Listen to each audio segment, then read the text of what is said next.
Basta yung tipong halos lumuwa daw yung kun sa may speaker niya. Tapos ito, Bluetooth na yung caps. Okay? 2, 4, 6, 8, 10, 12. Category 6.0 MK2 na power amplifier powered by Live. Almost siguro mga 2 weeks makalipas, nagawa tayo ng MK2 na category 6. Ngayon ito naman category 6 ulit. By the way, shout out and then maraming salamat sa may-ari nito na pinagkatiwalaan tayo na gawin yung unit nila. All the way from Quezon. Quezon province pa ito. Aga-aga ni Bossing dinala rito sa atin eh. Okay? Ang issue nito, kaya dinala rito sa atin, ang pinakakwento niya ay yung channel 2 daw, parang alam mo yung speaker daw, parang lumuluwa ng todo daw. Samantala daw yung channel 1, hindi naman. Yan ang pagkasabi niya. Siguro, hindi siya komportable sa kanila. Basta yung tipong halos lumuwa daw yung kun sa may speaker niya. Tapos ito, hindi, may story na pala ng kwanto, ng repair ito. Ngayon, ito pagbukas ko, ito yung napansin natin. Although sinabi naman ni Bossing kasi sinilip doon niya itong loob niya, Bluetooth na yung caps. Okay? 2, 4, 6, 8, 10, 12. Bali, yung naiwan na hindi na Bluetooth ay 1, tapos 2 na lang. And the rest niyan, puro Bluetooth no? Puro Bluetooth na yan. Eh, 12 piraso yan. Save 80 volts na 22,000 microfarad. And then sabi ni Bossing, pumalog daw kasi itong yung mga kapasitor parang nauga. Tsaka niya lang nilagyan ng pandikit or glow stick. Ngayon, pinapatugtog ko siya, wala naman ako naramdaman na problema. Itong channel 2 na nakasalang pansinin nyo.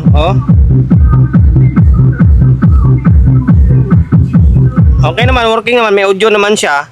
Baka maari nasa kapasitor lang yung problema. Okay, baka nasa kapasitor lang. And then, sabi kasi ni Bossing, minsan daw, low voltage kasi. Ang dahilan, isa sa dahilan minsan, kaya nasisira yung mga kapasitor, yung mga low voltage, maabot ng mga 170, 160, minsan napipersa yung kapasitor. Okay, nadidrain siya or nagiging lobo or bloated siya. Ngayon, wala naman tayong makitang problema sa may amplifier stage niya. Ang gagawin natin, baklasin natin to, umorder na ako ng kapasitor, papalitan natin to. Wala naman tayong makuwang caps na galing kay Live. Ang ipapalit natin Broadway combination na powered by Live and Broadway na. Umorder pa ako ng Broadway, sakto yon habang nag-aantay tayo ng lalamove. Kalasin natin itong kapasitor, palitan natin lahat yan. Hindi, sinabi ko naman kay Bossing, ito guys, sa totoo lang, kapag ito yung magiging problema ng amplifier nyo, butas yung bulsa nyo dyan kasi napakamahal ng kapasitor na to. Sa totoo lang, napakamahal. Medyo pricey siya, 12 piraso yan. Diba? Kaya kailangan mo pagandaan talaga. Ngayon, ang gagawin ko, kakalasin natin to. Kumbaga, focus muna tayo dito. Kailangan mapalitan muna natin yung mga kapasitor para nakapag-proceed tayo sa dapat natin hanapin na problema. Kasi hindi natin malalaman kung ano yung pinakasanhi talaga, kung bakit parang lumuluwa yung speaker hanggat hindi natin napalitan ito. Kasi ito sa tinitingnan natin yung mga Bluetooth na kapasitor. Nakalas na natin yung board ng power supply or yung kapasitor. Yeah. Mag-ingat kayo sa pagtanggal-tanggal nito. Kailangan discharge nyo muna yan. Discharge nyo muna bago kayo maghinang-hinang niya kasi may karga pa yan. Gulat kayo, lalagapak yan. Buti kung may bleeder to. Mukhang wala pa namang bleeder. Yung nagdi-discharge siya.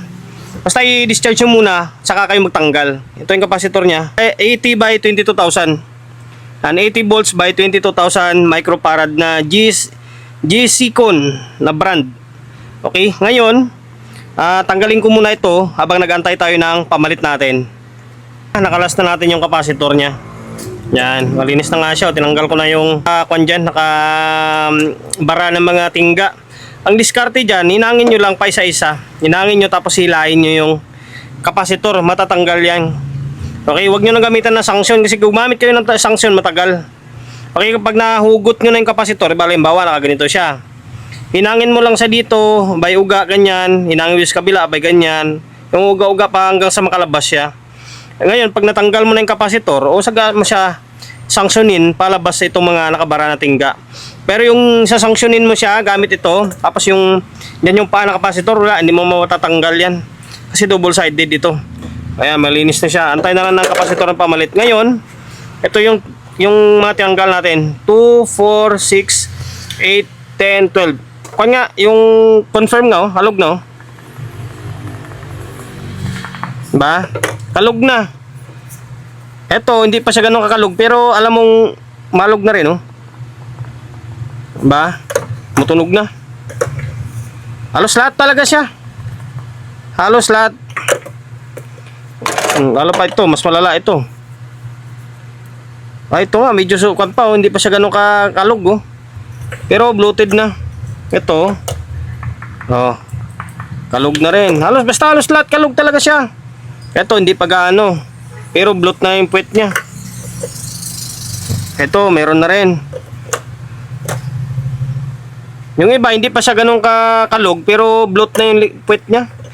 Malapit na rin yan, kumbaga malapit na rin siya kakalog. Ito, ayan, antay na lang tayo ng pamalit.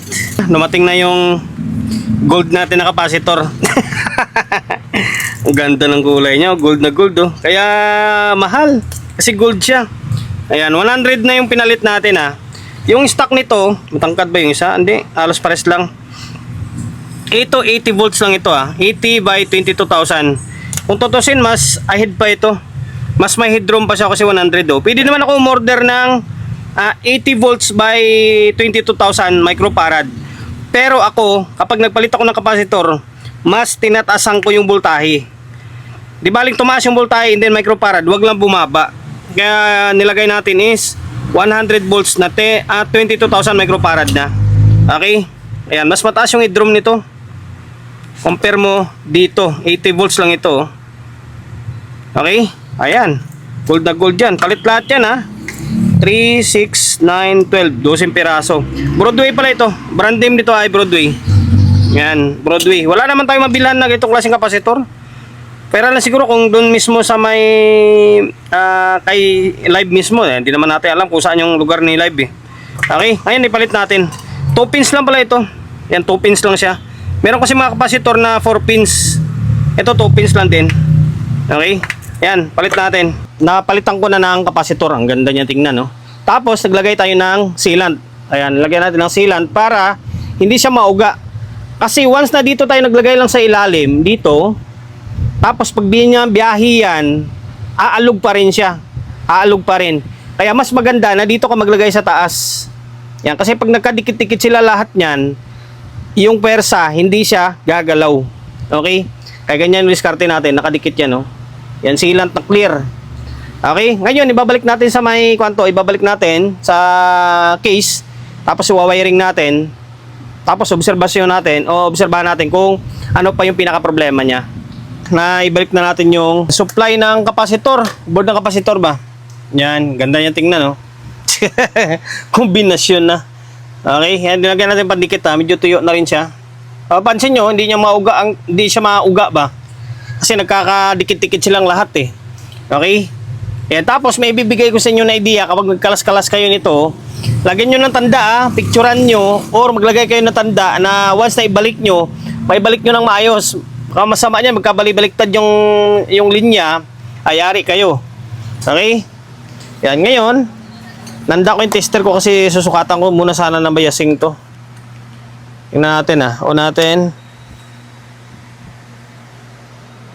Okay, naka-normal naman, ha.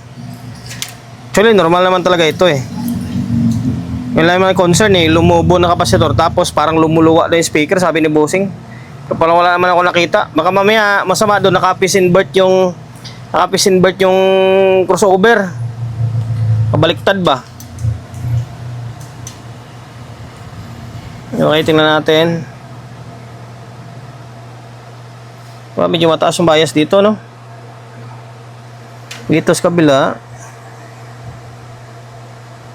Pares lang naman. Nasa 0.4. Although pwede pa to babaan, eh. Try natin babaan siguro. Kunin ko yung digital tester. Parang mataas, eh, no? Tingnan natin.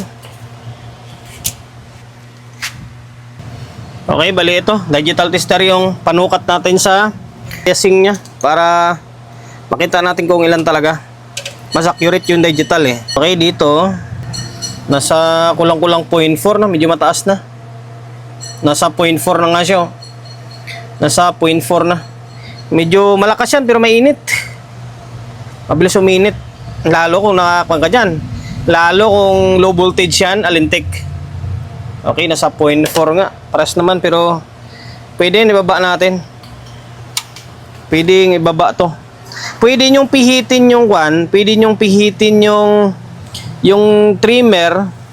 Although pag pinihit nyo yan, may tendency na gagalaw-galaw yan. Ano ba, maganda gagawin natin. Pwede natin siguro i-fix bias to. O ano yung ginamit natin doon sa may una natin na yung category 6 na MK2 din. Yun din gagamitin natin. Panoorin ko lang yung video ko. Tinanggal ko yung trimmer. Ayan, ito yung trimmer nyo. Tinanggal ko yung W201. 200 ohms ito. 200 ohms. Okay? Ngayon, ang gagawin natin, ibababa natin siya ng konti. From 0.4 to 0.3 na lang. Bababa na natin ng 0.3 para hindi siya ganun kainit. Okay? Ngayon, ang ginamit natin na value dito is 3.3 ohms. Okay, 3.3 ohms. Hindi lang makita gaano. Yan siya, 3.3 ohms yan. Yan. Kita ba? Yan. Or, orange, gold. Okay? Orange, gold yan. Okay, 3.3 ohms. Ngayon, ang lalagyan nyo is gilid-gilid pa rin. Yung gitna, wag nyo nang pansinin yan. Makikita nyo, di ba? Gilid-gilid lang nilagyan natin. Kasi yung gawing loob na yan, tapos sa gitna is magkasama lang yan. Tapos yung pinaka-gilid is hiwalay. Kaya gagawin nyo, gilid-gilid lang. Okay, 3.3 ohms ang nilagay natin. 3.3 ohms. Kasi ito, 200 ohms ito. Yan, W201. Okay? Ngayon, ito magiging bias niya. Ibalik ko muna itong wire. Okay, na ibalik natin yung wire na dalawa. Sukatan natin. Teka lang, baba natin to. Pesto natin na maayos yung tester natin. Para mas makita nyo. Okay, on natin. Ngayon, tingnan nyo kung ano magiging kalabasan dito. Ayan, 0.32 lang siya, oh. Diba? 0.32 lang. Okay? 0.32 lang yan. O, 0.32 yung mga taas-taas konti. Tapos ito yung stock niya. Ayan, 0.4. Okay, nasa 0.4 yung stock niya. Medyo mataas, diba? Kunting-kunti na lang, magpo 0.5 na. Parang integrated yung dating. Ito maganda, oh. 0.33 lang. Okay, kung ano yung ginamit natin dito, siyempre yun ang gagamitin natin sa may channel 2. Hindi naman pwedeng i-fix natin to dito, yung ito is hindi. Kung ano yung procedure dito, ano yung materialis na ginamit sa may kabila, yun din gagamitin natin dito. Okay, 3.3 ohms. Na-fix bias ko na rin ito, ah. Focus ka, yan. Magmakita, oh. Mali, 3.3 ito. Yan, 3.3K yan. Ay, 3.3K. 3.3 ohms. Yan, 3.3 ohms, hindi 3.3K. Okay, ganun din ang proseso niyan, gilid-gilid. Tapos ito yung mga trimmer natin, oh. Okay, balik natin to, tapos tingnan natin kung ano pang ibang mga problema niya. Ay, balik na natin yung board, tapos diyan pa rin yung speaker natin, eh. And then nag-check ako ng voltahe sa labas sa may out. Wala naman tayo makitang DC o ano man, eh. Normal naman siya. Sa tingin ko, baka nasa kapasitor lang talaga. Nasa kapasitor yung problema. Dahil sa mga bloated na caps, tapos baka dun sa may setup, baka mamaya naka-piece invert yun. Kaklaruin ko lang kay bossing. Pero dito, wala naman ako makita. Although may history na ng repair to, pero wala ako makita ang problema dito. Okay? Ngayon, wala, hanggang dito na lang. 3.3 ohms ang ginamit natin sa may pag-fix bias. Okay? And then, dahil umabot yung sa part ng video natin na ito at hindi ka pa rin nakapag-subscribe, nanood ko lang nanood yung video ko, eh. Paki-subscribe naman ng YouTube channel natin, ah. Subscribe ka, pindutin mo yung bell button sa gilid, select mo yung all. Ayan, kapag napindot mo na yan, manonotified ka kapag meron tayong bagong upload na video. Nag-upload tayo ng video isang beses, 2 beses kada araw. Okay? God bless and then peace sa atin lahat.